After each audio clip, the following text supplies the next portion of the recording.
Now I'm starting.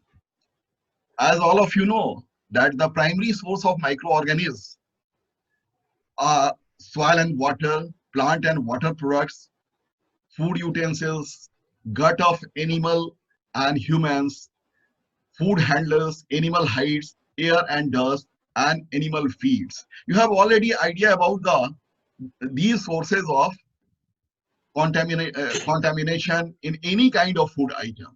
So automatically you have to have idea about all these, how a particular type of microorganism uh, gain entry into any kind of food item through soil, water, and what are the major microorganisms generally came from soil as well as from water.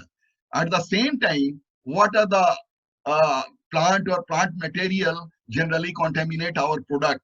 So one must have complete idea about the microbiological significance of uh, plant and plant source products. Now the next one is food utensils.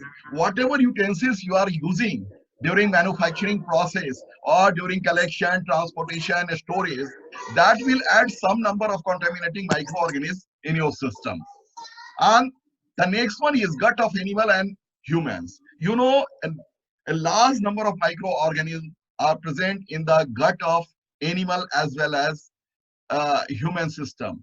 So whatever excreta is there of these animals or human beings, they also add some number of microorganisms to the system. In some cases, food handlers, the person involved in handling your food item, they will also add some number of microorganisms. Animal hides are also responsible for different kind of contamination. Air and dust, you have already studied so much about air and dust, a number of different kind of molds, or you can say different kind of bacteria which may get entry into different kind of product during transportation and during. So, dear friends, first of all, I request you all to mute your mobile. Then only you can listen my sentence.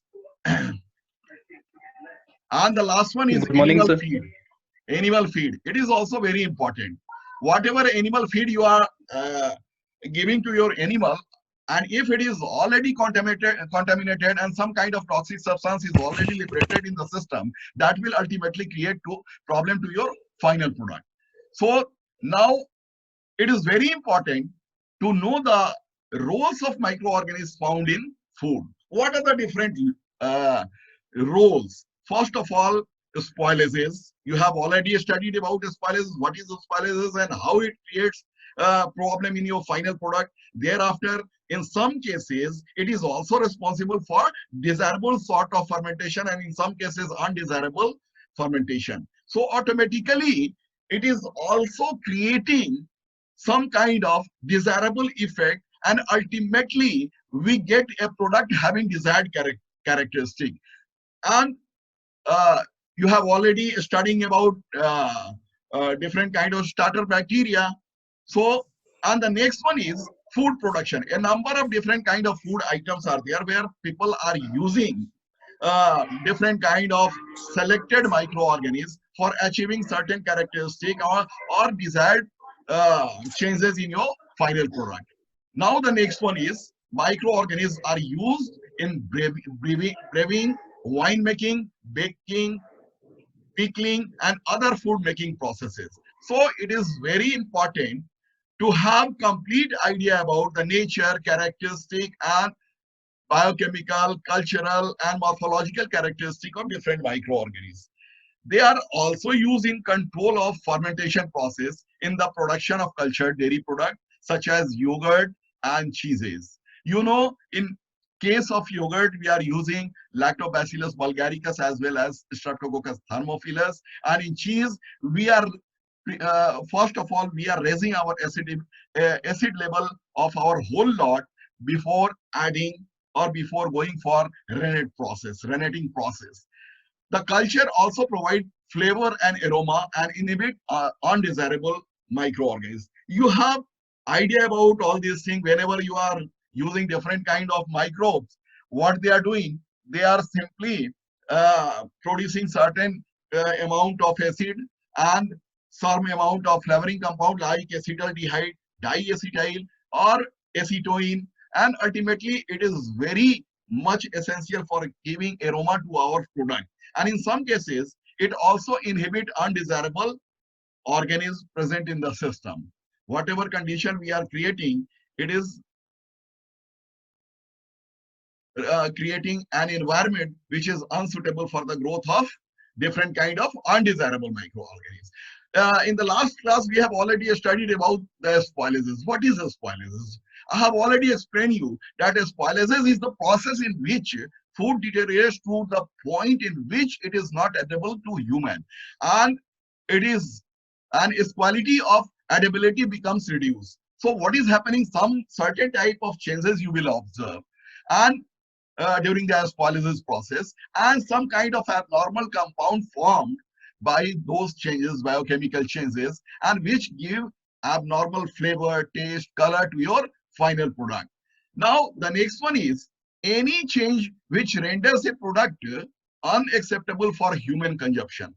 In some cases, you will see some kind of abnormal texture to your product, abnormal flavor to your product, abnormal sign on the surface of any product. So it will also a type of spoilages.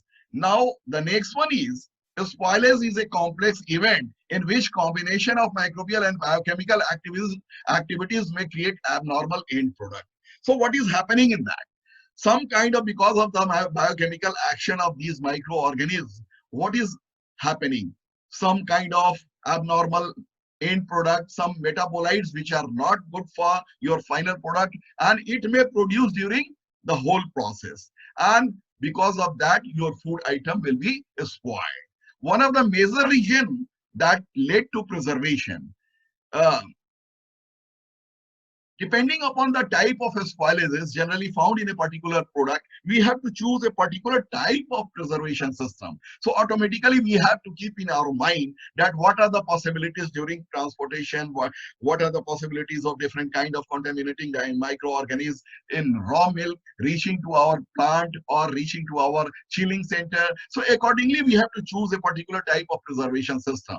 So the microbial growth in food products depends upon the characteristic of a product, the way it is processed, the way it's stored, mode of preservation and processing. In addition to that, we have already studied about the different factors which affect the growth and activity of microorganisms. Right from our first class, we are studying about the moisture content level, pH, oxidation reduction potential, biological structure of that particular food item. So we have to have complete idea about the nature of a particular type of food item. So in this slide, you can see that what are the conditions and how our food is contaminated at different level. In this slide, you can see the pre-harvest level. If you talk about grains or if you talk about different kind of food items, what is happening in that? Climatic factors are there, environmental conditions are also there in that at the pre-harvest time. Then filled microflora, it is mostly gram-negative bacteria, and filled fungi, alternaria and fusarium, which generally came from the agriculture side. And the next one is harvesting, contamination, contaminated equipment, whatever equipment you are using for harvesting purposes of those food items, then unsanitary handling and whatever sanitary condition you are maintaining during the handling of procuring that product to your processing unit. Thereafter, grain damage at harvest, then inefficient pre-drying. Whatever drying process you are using, if it is not optimum, automatically it will regulate the condition, it will regulate the micro environment of a particular food item. Thereafter, transportation, contaminated equipment, unsanitary handling. So these are the transportation system through which we can transport our raw food material from one place to another place, as well as we transport our final product from one place to another place. So we have to keep a uh, good control during all these processes. Now the storage and processing. Poor storage hygiene, bird, insect, and rodent contamination. Thereafter, storage microflora, mostly spore forming and lactic acid bacteria, and storage fungi are Aspergillus and Penicillium. So these are the things which directly affect the quality level of microbiological quality level of any food item. And in the right side of the slide, I have given you the major quality loss mechanism. What are the different mechanisms? In this, we have included microbiological, enzymatic, chemical, physical, and mechanical changes. And these things are responsible for creating abnormal condition. So, uh, in case of microbiological, you can see here that microorganism growth of flavor, then toxic production. Then in case of enzymatic, sometimes you will get browning problem in your product. Some kind of off flavor is produced in your final product, and sometimes abnormal color may appear on the surface of some kind of food item. In the next, chemical problems, color loss, flavor loss, non-enzymatic browning, nutrient loss, then oxidation reduction and rancidity. You all are requested to close your mic. To close your mic, some kind of a noise is there.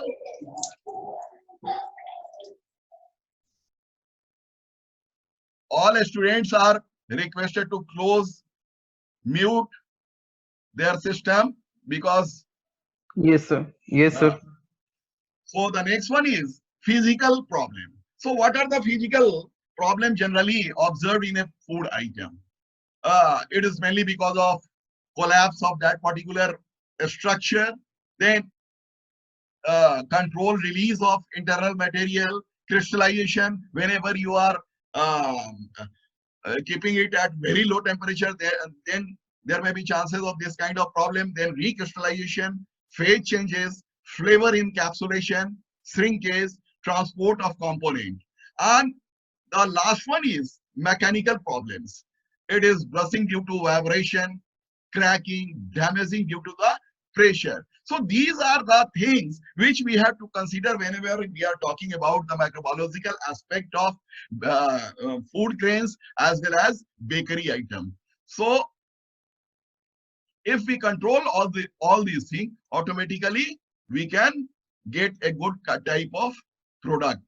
Now the spoilage factors. What are these things? So the grains which are having low moisture content, due to this they are less susceptible to spoilage. As all of you know, that grain is having very less amount of moisture in it, and it is about 12 to 13%. And if it is more than that, it will create some kind of abnormal um, uh, texture to your product and create some kind of spoilages in your product. So most of the grains are having lower moisture level than 12 or 13%. That's why it simply restricts the growth and activity of a number of contaminating microorganisms. Now the spoilage mainly occurs due to the fungal growth when food is stored at high temperature and high humidity. What is happening? You must have uh, idea about the different type of toxic substance liberated in the animal feed. And if your animal, milk animal is consuming that kind of food item, ultimately it will come in the milk. So you have to keep a control during the storage or the temperature you are maintaining for your food items. The factors influencing the quality of cereals, I have already told you that if moisture content is more than that, 12 to 13%, it will spoil your cereal. Then the next one is low moisture grain showed mold growth, and high moisture content in food may cause growth of yeast and bacteria. As all of you know, and you have already studied in the effect of water activity on different kind of food items. So the same thing is applicable here, that if a grain is having low moisture content, automatically only mold will grow in that. And if the moisture content is higher than that limit, in that case, you will see the growth of yeast and bacteria in your final product. The total number of microbial load, physical damages, and temperature of storage. It is also very important. Uh, what is the initial bacterial load of that product, and what kind of damages is there in the system, or the temperature you are using for storing your raw material. So all these contribute some kind of number, some number to your product, and ultimately it will be responsible for creating abnormal condition to your final product. Now, what are the different molds which are responsible for producing producing different kind of toxic substance to your product? That is Aspergillus, Penicillium, Mucor, Rhizopus, Fusarium. So you have to remember the name of all these mold, because they are responsible for producing different kind of toxic substance to your food item, and you just can't destroy these toxic substance which is already liberated in the system. So you have to keep your close eyes during the whole process, just to minimize the growth and activity of these molds. Then sometimes some lactic acid bacteria, coliform, acetobacter, micrococci, and bacillus are also present and responsible for creating some kind of spoilage problem in the final product. So here in this table, I have tried to give you the name of a spoiling agent from mold as well as from bacteria and yeast. So in the left side, I have given mold, and then spoiling agent are mostly from Penicillium group, Aspergillus group, then Cladosporium and Neurospora group, and Rhizopus and Mucor group. And in the right side, these are the properties generally observed on different kind of food items by the action of these spoiling agent. So simply you have to go through it, and you can have idea about this, that blue and green is because of the Penicillium, flat, spread rather slowly. Then Aspergillus niger, black discoloration, responsible for black discoloration. If you see olive green color on the surface, it is because of the Aspergillus flavors. Aspergillus candidus is responsible for creamy texture on the surface, creamy surfaces on the surface. Then Aspergillus glaucus for pale green. Then Cladosporium, dark olive green. Neurospora stophila for salmon pink, and Rhizopus nigricans for gray black. And the last one is Mucor, that is responsible for gray discoloration on the surface of many food items. So in case of bacteria, Bacillus subtilis or Bacillus licheniformis, I have repeatedly told you people that you have to remember the name of different type of bacteria, yeast and mold. So it's my urgent request to you people to remember the name of all these microorganisms, because everywhere you will get the name of different species which are responsible for different kind of spoilages in different food items. So what type of problem they are creating? These bacteria are responsible for creating irregular shape, white and dull color. And the next one is from Hypophagia bartoni and Pichia anomala and Scopsis buligera. So these are the bacteria which are responsible for slow growth on bread surface. They are creating white spreading colonies on the surface. Now some yeast, name of yeast is given here. Pichia genera, Torula spora genera, Zygosaccharomycetes, then Candida group of yeast. So these all are responsible for creating a smooth, round, curved, and white pigmentation on the surface, and they grow very fast on the surface of bread. Now, overall, what you understand by the spoilage? What is happening in bakery industry? Major problem is created by different type of molds. There's are mostly found in different kind of spoilages problem in bakeries item. So loss of raw material and end product.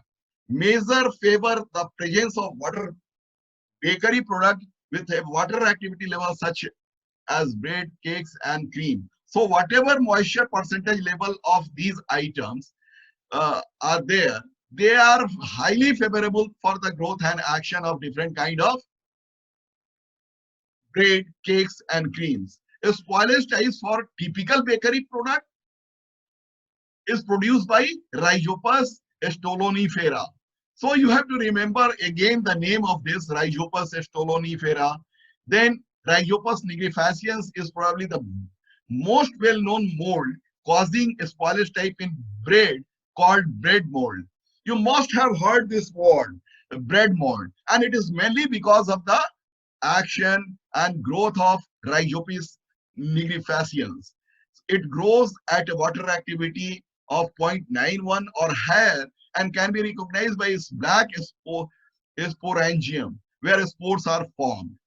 And the next one is Penicillium and Aspergillus. They are the well-known species and they are responsible for producing mycotoxic substance, sometimes ochratoxin, which is responsible for damaging kidney and liver.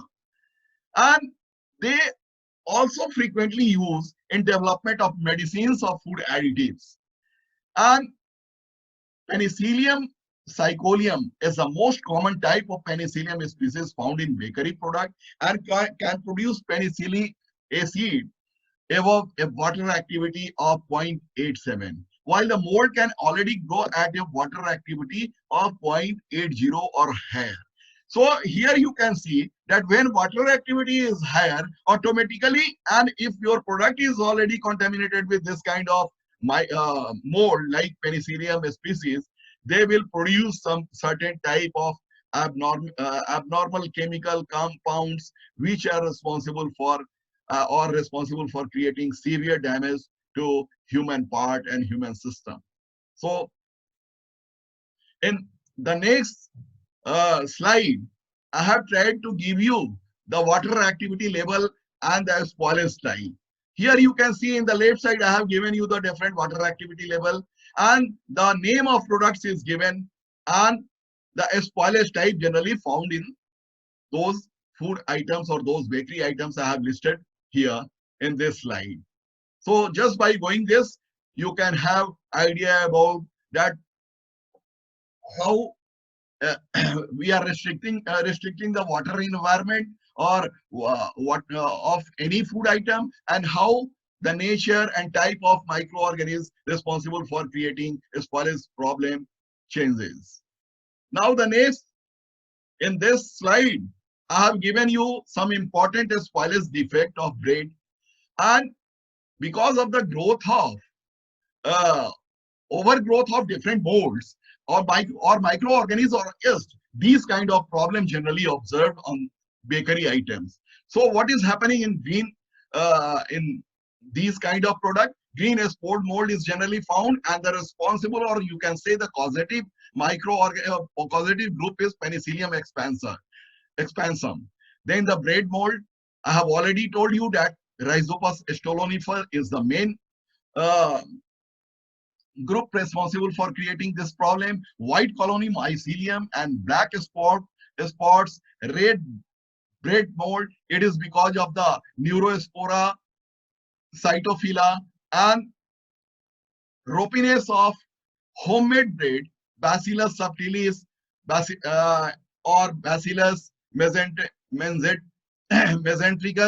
is responsible for creating some kind of abnormality in your product. Ropinase, it is because of the hydrolysis of 4 protein by proteinases, which is already liberated in the system by the bacillus, or you can say it is because of it is by the capsulation of the bacillus group. Then chalky bread, it is also observed in some type, and in this chalk like white spots due to yeast like fungi, endomycopsis is the causative microorganism.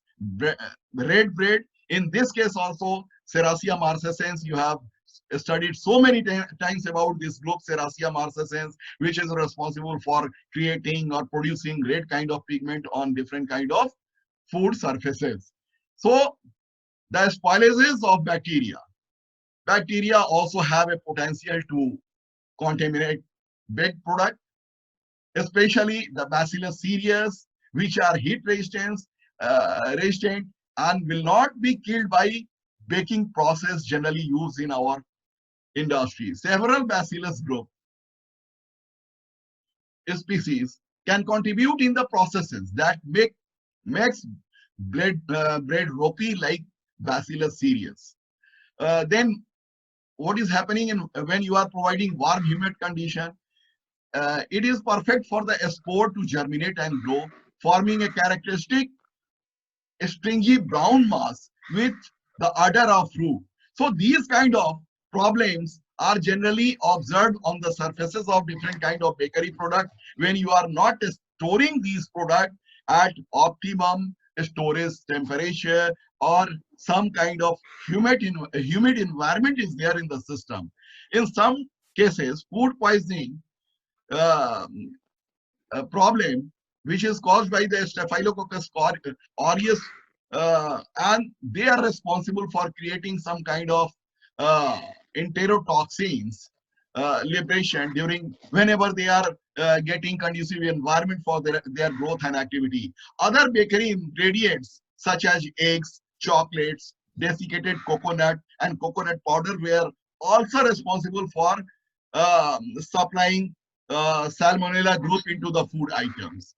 Now, salmonella, what is salmonella? Salmonella, you have already studied about salmonella, but I just have given one line for that. Salmonella is a part of Enterobacteria family, and it is same as Escherichia coli. These bacteria can live with or without the presence of oxygen, and salmonella, and in particular Escherichia coli, can cause big complication in a small quantities. So even if a small number is present in the system, they are responsible for producing some kind of toxic material, toxic metabolite in the product, and ultimately they will create problem or abnormal condition to a human being after consumption. Now in the next slide, here I have given you some kind of a spoilage created by the yeast. So next to mold and bacteria, is also involved in the spoilage of bakery items, and it is mainly divided into two groups. The first type are visible yeast, which grows on the surface of the bread, and you can observe white or pinkish patches on the surface. And the spoilage problem on bread is mainly caused by Pichia burtonii. So you have to remember the name of these microorganisms where white spots are visible, leading to the term chalk bread. Sometimes you might have seen the chalky appearance on the surface, and it is because of the growth and activity of this particular microorganism. In order to manage microbial growth and post baking contamination, we have to keep a close look during the close control during the whole manufacturing operation, what type of material we are receiving, what type of processing treatment we are giving, and what type of condition we are creating, which unfavor the growth and activity of different kind of microbes. So now something about the cereal grains.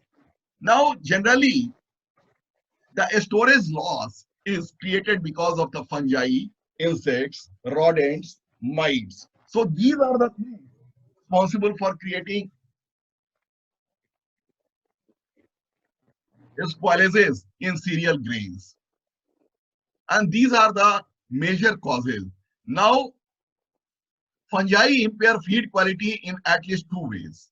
How it is affecting the different kind of grains? They may alter the nutritional quality of feed by destroying important nutrients such as vitamins.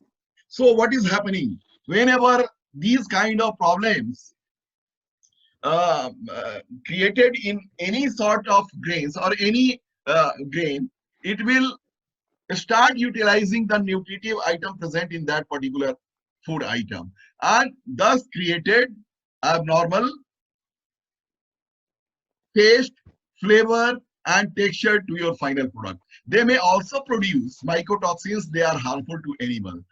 And because of that, what kind of problem generally observed in cereal grains?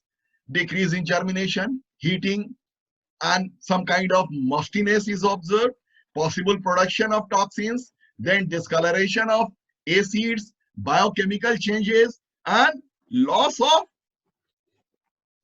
loss of dry matter. So automatically by this you can have idea about the quality of your end product. In case of different kind of cereal grains, I have tried to show you how contamination take place and what is happening there. Uh, Sometimes external contamination and sometimes internal contamination. Most of the microbial contaminants associated with cereals, including both molds and bacteria, and it is located in the outer layer of the grain. And whenever the outer layer disturbed, it will gain or entered into the internal system and start utilizing the nutritive items present in that particular food item. And in the next one is internal contamination. Some species Alternaria and Fusarium, which are mainly found in different kind of grains, and they were reported to be able to invade the inner part of different grains. Now in this slide I have given you, it is just for extra knowledge. I have taken from different sources current methods and uh, technologies used for cereal grain preservation. What are the different type of conditioning? Sometimes you people have idea that we are using some kind of pesticide for controlling the growth and activity of different kind of bacteria. If it is either it is present initially at the time of harvesting or during transportation or during storage, if you are using a particular type of pesticide, automatically it will restrict the growth and activity, and how it is affecting the growth and activity of different kind of contaminating microorganisms, in which they are designed chemically to prevent and control the different kind of pest which are responsible for creating abnormal condition in your food grain. In some time, what we are doing, just after harvesting, we are doing the drying process. Sun drying is generally used. So in by doing this, we are reducing the total bacteria moisture level of that particular product. So what is happening in that? We are just restricting the environment for the growth and activity of a number of contaminating microorganisms. In some cases, we are using chlorine and hypochlorite. Uh, in some food item, recently introduced irradiation technique is used for restricting the growth and activity. In some cases, you have studied about the environment of the storage. We are creating modified atmospheric environment for controlling the microbial growth. In some cases, we are using ozone-like treatment, ozone-like condition, just to restrict the growth and activity of different kind of microorganisms. Here in this, you can see the factors influencing the microbial shelf life of cereal grains during storage. So what are the different factors which influence the microbial shelf life of your grain material?